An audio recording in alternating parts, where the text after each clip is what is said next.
Sebelum melanjutkan, jangan lupa subscribe dulu, terima kasih. Bab 388, Chris memohon ampun. Melihat putrinya menangis terseduh-seduh, Jordan pun tak kuasa menahan tangisnya. Air matanya menetes di wajahnya dan jatuh ke rambut Chloe yang hitam dan halus. Jordan telah mengalami medan perang, menyaksikan banyak kematian, dan juga menjadi suami yang tinggal bersama yang telah mengalami beberapa pengkhianatan oleh Hailey. Bahkan kematian dan pengkhianatan tidak membuat Jordan meneteskan air mata sedikit pun. Namun, melihat putrinya dalam keadaan yang menyedihkan seperti itu membuat hati Jordan terasa seperti diremas dengan tangan yang kuat. Sambil menyeka air mata Chloe dengan kedua tangannya, Jordan menyadari bahwa kakinya sama sekali tidak berdaya. Ia melepaskan kaos kaki kartun merah kecil yang dikenakan Chloe, hanya untuk mendapati jari-jari kakinya sedikit bengkak dan betisnya juga memar. Jordan menatap Chloe dengan lembut dan bertanya, "Anak baik ayah, ceritakan padaku. Apa yang terjadi?" Chloe menangis dan berkata, "Paman Chris menyuruhku berlatih bela diri dan mengajariku cara berdiri di kuda-kuda.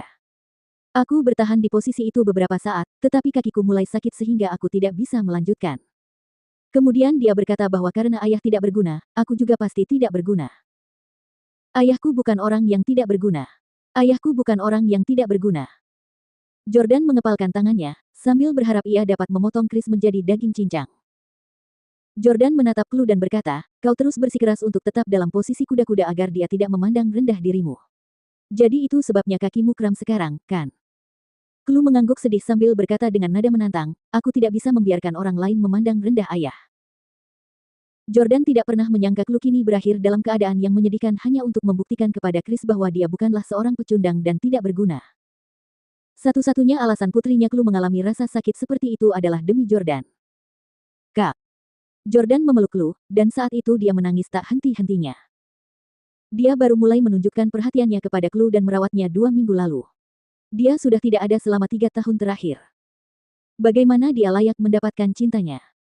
Chloe berkata kepada Jordan, "Ayah, aku ingin pulang. Aku tidak ingin tinggal di sini, orang-orang di sini sangat jahat. Maukah ayah membawaku dan ibu keluar dari sini?" Jordan mengangguk dan berkata, "Kita akan mencari ibu sekarang. Ayo pergi." Dengan itu, Jordan menggendong Chloe dalam pelukannya, berjalan menuju pintu, dan segera menggendong Chloe menaiki tangga ketika dia mendengar Lauren berteriak di lantai atas. Dia tidak menyangka masih ada pengawal keluarga Hanks di lantai 3. "Siapa kamu?"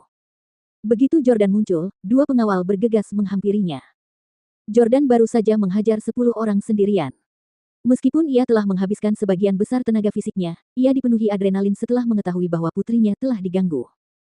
Bam! Jordan menendang kedua pria itu ke tanah tanpa menurunkan Chloe sama sekali. Dia kemudian mendorong pintu hingga terbuka dan masuk, hanya untuk melihat ibu Chris menarik pakaian dan rambut Lauren. "Bajingan, kau bahkan belum resmi menikah dengan Chris. Beraninya kau menyuruh kekasihmu datang dan menerobos masuk ke rumah kita. Dasar jalang yang tidak setia dan tidak tahu malu, aku harus memberimu pelajaran yang bagus hari ini." Ibu Chris bertubuh tinggi dan kekar, dengan tinggi badan 1,75 meter. Kalau tidak, dia tidak akan melahirkan pria besar seperti Chris yang tingginya 1,9 meter.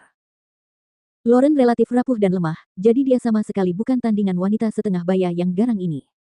Rambutnya yang indah dan panjang diacak-acak oleh ibu Chris, sama seperti pakaiannya. "Kamu pasti ingin mati." Jordan menaruh Chloe di kursi dan segera bergegas menyeret ibu Chris yang tengah menjambak rambut Lauren. Meskipun dia ingin mencari keadilan untuk Lauren, dia tidak ingin memukul seseorang di depan putrinya.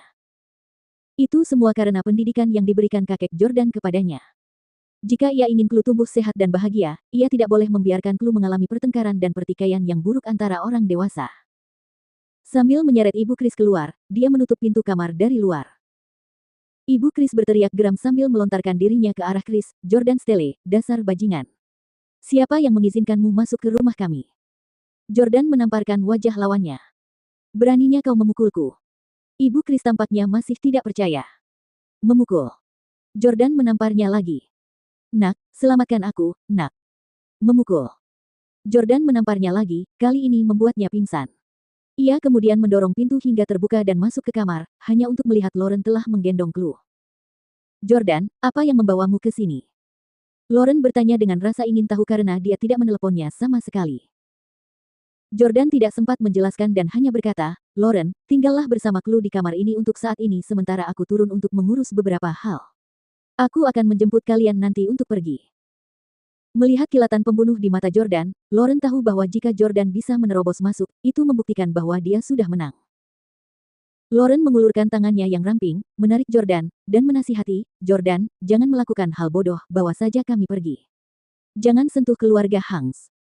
Karena Chris cocok dengan Lauren dalam hal latar belakang keluarga, itu membuktikan bahwa keluarga Hanks juga sangat berkuasa di DC. Dia khawatir jika Jordan menyakiti Chris, itu hanya akan menimbulkan konsekuensi negatif di masa mendatang. Jordan berkata dengan acuh tak acuh, "Jangan khawatir, aku tahu batasku."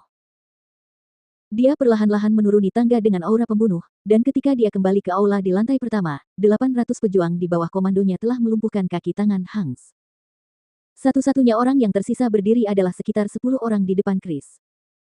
Chris, ayahnya, dan Rob meringkuk ketakutan di sudut, semuanya basah oleh keringat dingin. "Tuan, apa yang harus kita lakukan dengan ketiga orang ini?" Salvatore menghampiri dan bertanya. Sekarang hanya ada lebih dari 10 orang di depan mereka, sementara Jordan memiliki 800 orang yang tidak terluka. Hasil pertempuran tidak lagi pasti. Jordan melangkah selangkah demi selangkah ke arah Chris dan yang lainnya. Ia lalu menunjuk Rob yang mesum itu. "Buang saja sampah itu, aku tidak ingin melihat orang ini lagi di masa depan." "Ya." Salvatore segera bertindak, dan belasan orang lainnya juga ditangkap satu persatu dalam waktu kurang dari 10 detik. Mereka semua tersungkur ke tanah.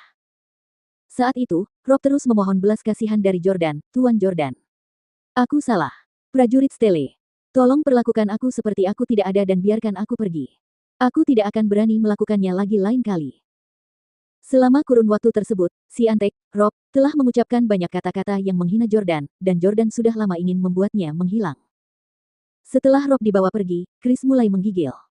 "Jordan Stele, aku memang pernah berselisih paham denganmu di masa lalu, tetapi apapun yang terjadi, jalan kita memang ditakdirkan untuk bertemu. Tunanganku adalah cinta lamamu. Setelah aku menikah dengan Lauren, aku pasti akan memperlakukannya dengan baik dan juga tidur di kamar yang terpisah darinya.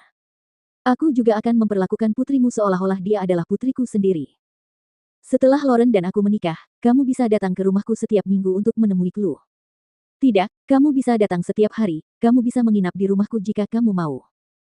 Faktanya, aku sering pergi ke luar negeri jadi aku tidak bisa mengurus Chloe dan Lauren. Jika kamu tidak keberatan, kamu bisa datang untuk menemani mereka."